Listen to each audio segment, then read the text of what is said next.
Welcome to BaytBushra. I'm Bushra and this is my home. Today we are back with a new recipe, something we've never done before on the channel. We're gonna make our first rice dish. This recipe has been requested by someone on Instagram. So without further ado, we're gonna make some riz Bukhari.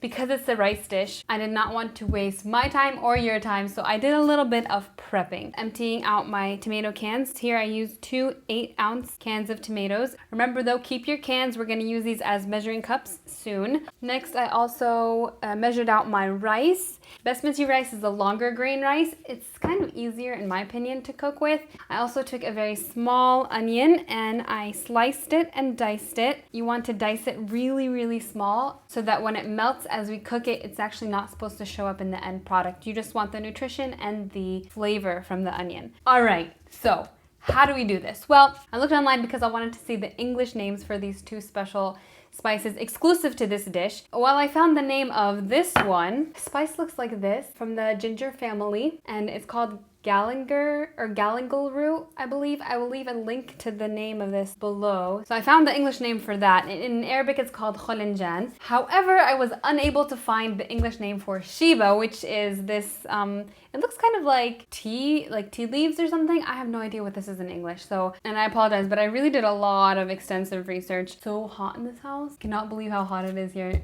I have a lamp for the first time, and yes, this is a glove because I don't like touching onions. The last time I visited the Middle East, I walked into a spice shop and they had this pre-mixed. The name of this spice was actually riz Bukhari spices. If you only have spices like this, I would suggest doing 2 tablespoons for this recipe. So let's just go ahead and get started. First things first, coffee filters. So we're gonna use coffee filters to put these spices in here.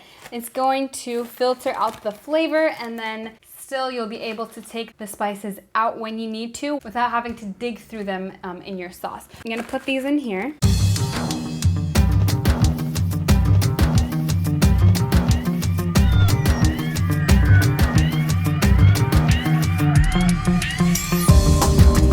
Okay, so now you have your spices wrapped up in here. We're gonna take our onion, meat, sauce, spices to the stove. Medium-high heat, some oil, and let that just heat up.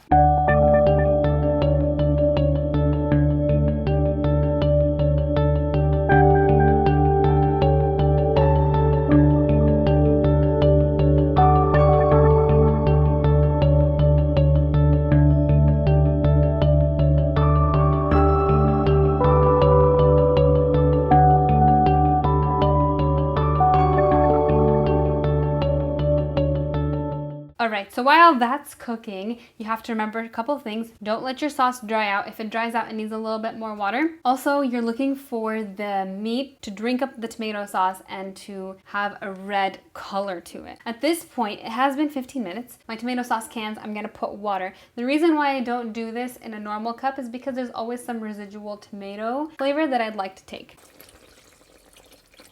Alright, we're gonna let this cook for 1 hour minimum until your meat is tender and moist and delicious. It helps if you cut all of your meat pieces the same size. That's what I did. Check back after an hour and then check back every 10-15 minutes to see that your meat is fully cooked through. In the meantime, I have prepared these toasted almonds on the stove with some oil, and keep a very close eye on them. Almonds have a high heat retention, most nuts do. They will toast really quickly and they will continue to cook even after you've taken them off the heat. To make them cool faster and to stop the cooking process, just go ahead and put them in a plate like I have done right here. Well, congratulations, you're almost done. For a list of all my ingredients, there is a link in the description box. We're going to rinse and drain our rice. So you rinse it until the water runs clear. Once your meat is completely done cooking and nice and tender, then all you have left to do is to take out the spice bags, drop in your rice, let the rice soak up all of the tomato juice and the stock. You'll see it when it's done. It's when the rice has absorbed all of the liquid. Turn off the heat and let your rice stand for 5 minutes. Do not open the pot. If you open the pot, you let out the steam prematurely and then your rice doesn't have enough time to settle. It needs the extra 5 minutes to just kind of slowly settle into its beautiful rice formation.